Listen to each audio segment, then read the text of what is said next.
ओम श्री गणेशाय नमः। गणेश जी की व्रत कथा चलो आज हम आपको सुनाते हैं। एक बुढ़िया थी, वह बहुत ही गरीब और दृष्टिहीन थी। उसके एक बेटा और बहू थे।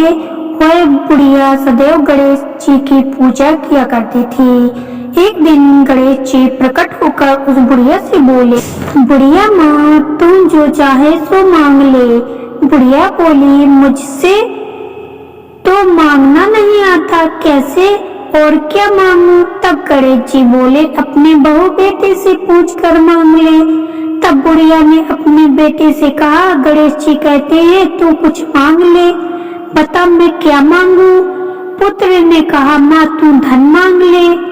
बहू से पूछा तो बहू ने कहा, नाती मांग ले। तब बुढ़िया ने सोचा कि ये तो अपने अपने मतलब की बात कह रहे हैं। अतः उस बुढ़िया ने पड़ोसनों से पूछा तो उन्होंने कहा, बुढ़िया तू तो थोड़े दिन जिएगी, क्यों तू धन मांगे और क्यों नाती मांगे?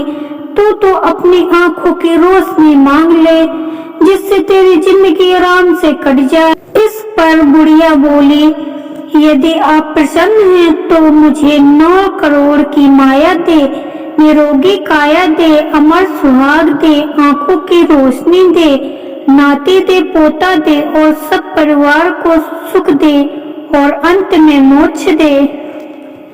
यह सुनकर तब गणेश जी बोले, बुढ़िया माँ, तुमने तो हमें ठग लिया। फिर भी जो तूने मांगा है वचन के अनुसार सब तुझे मिलेगा। और यह कहकर गणेश जी अंतर्ध्यान हो गए। उधर बुढ़िया माँ ने जो कुछ मांगा वह सब कुछ मिल गया। एक गणेश जी महाराज, जैसे तुमने बुढ़िया माँ को सब कुछ दिया वैसे ही सबको देना। गणेश पूजा में क्यों नहीं करते तुलसी दल अर्पण? पौराणिक कथा। श्री रामानुज। भगवान गणेश के पूजन में तुलसी का प्रयोग वर्जित है। वैसे तो तुलसी जी देवी स्वरूपा और प्रातः पूजनीय है, लेकिन गणपति पूजन में तुलसी पत्र का अर्पण मना है। जानिए इसके संबंध में एक पौराणिक कथा। एक बार श्री गणेश गंगा किनारे तप कर रहे थे। इसी कालावधि में धर्मात्मज की नवयौवना कन्या तुलसी ने विवाह की इच्छा लेकर तीर्थयात्रा पर प्रस्थान किया।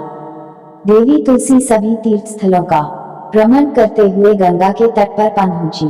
गंगा तट पर देवी तुलसी ने युवा तरुण गणेश जी को देखा, जो तपस्या में विलीन थे।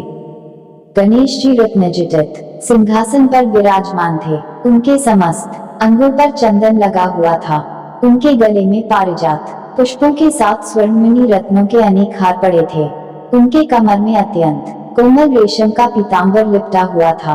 तुलसी श्री गणेश के रूप पर मोहित हो गई और उनके मन में गणेश से विवाह करने की इच्छा जागृत हुई।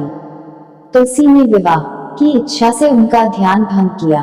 तब भगवान श्री गणेश ने तुलसी द्वारा तप भंग करने को अशुभ बताया और तुलसी की मंशा जानकर स्वयं को ब्रह्मचारी बताकर उसके विवाह प्रस्ताव को नकार दिया।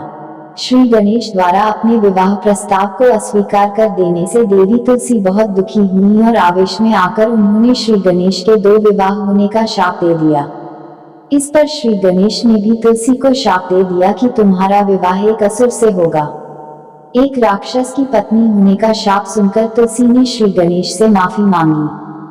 तब श्री गणेश ने तुलसी से कहा कि तुम्हारा विवाह शंखचूड़ राक्षस से होगा, किंतु फिर तुम भगवान विष्णु और श्री कृष्ण को प्रिय होने के साथ ही कलयुग में जगत के लिए जीवन और मोक्ष देने वाली होंगी, पर मेरी पूजा में तुलसी चढ़ाना शुभ नहीं माना जाएगा। तब से ही भगवान गणेश जी की पूजा में तुलसी वर्जित मानी जाती है। भगवान शिव ने अपने एक ही बाण से जलाकर भस्म कर दिया था इन 3 घूमते हुए शहरों को। असुर बाली की कृपा प्राप्त त्रिपुरासुर भयंकर असुर बन गया था।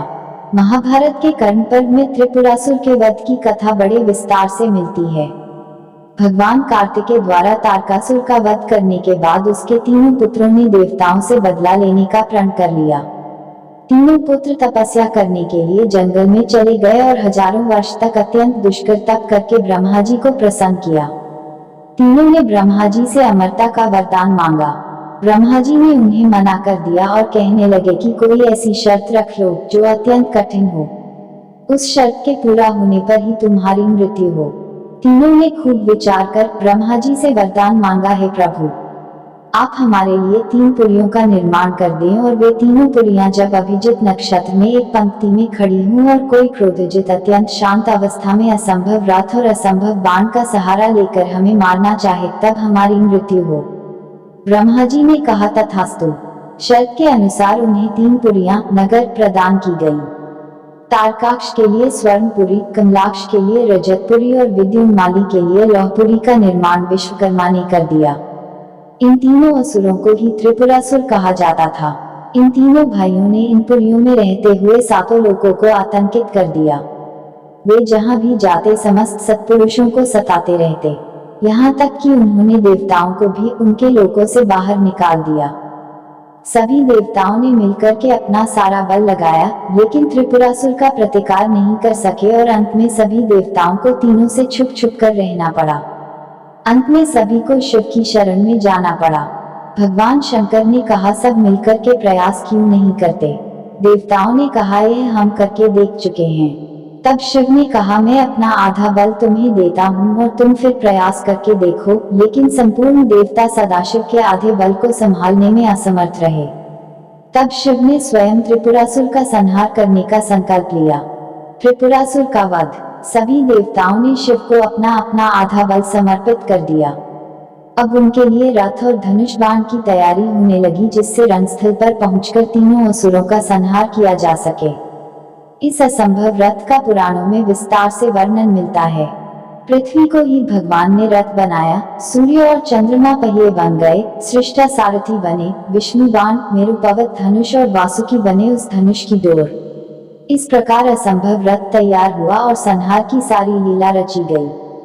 जिस समय भगवान उस रथ पर सवार हुए, तब सकल देवताओं के द्वारा संभाला हुआ वह रथ भी डगमगाने लगा। तभी विष्णु भगवान वृषभ बनकर उस रथ में जा जुड़े। उन घोड़ों और वृषभ की पीठ पर सवार होकर महादेव ने उस असुर नगर को देखा और पाशुपत अस्त्र का संधान कर तीनों पुरों को एकत्र होने का संकल्प करने लगे। उस अमोघ बाण में विष्णु, वायु, अग्नि और यम चारों ही समाहित थे।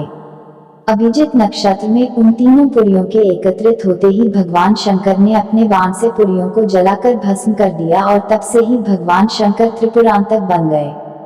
त्रिपुरासुर को जलाकर भस्म करने के बाद भोले रुद्र का हृदय द्रवित हो उठा और उनकी आंख से आंसू टपक गए। आंसू जहां गिरे वहां रुद्राक्ष का वृक्ष उगाया। रुद्र का अर्थ शिव और अक्ष का आंख अथवा आत्मा है। त्रिपुरासुर और गणेश। एक अन्य कथा अनुसार भगवान शंकर त्रिपुरासुर का वध करने जाते हैं, परंतु उन्हें सफलता नहीं मिलती। हर बार असफल हो जाने के बाद वे सोचते हैं कि आखिर उनके कार्य में विघ्न क्यों पड़ा। तब उन्हें ज्ञात होता है कि वे गणेश जी की अर्चना किए बगैर त्रिपुरासुर से युद्ध करने चले गए थे। इसके बाद उन्होंने अपने पुत्र गणेश जी का पूजन करके उन्हें लड्डुओं का भोग लगाया और दोबारा त्रिपुरासुर पर आक्रमण किया। इसके बाद ही वे लक्ष्य भेदने में सफल हुए। ऐसी ही कथा देखने सुनने के लिए हमारे चैनल को लाइक, शेयर, सब्सक्राइब जरूर करना। Bye bye, thanks for watching. अगली वीडियो फिर मिलते हैं।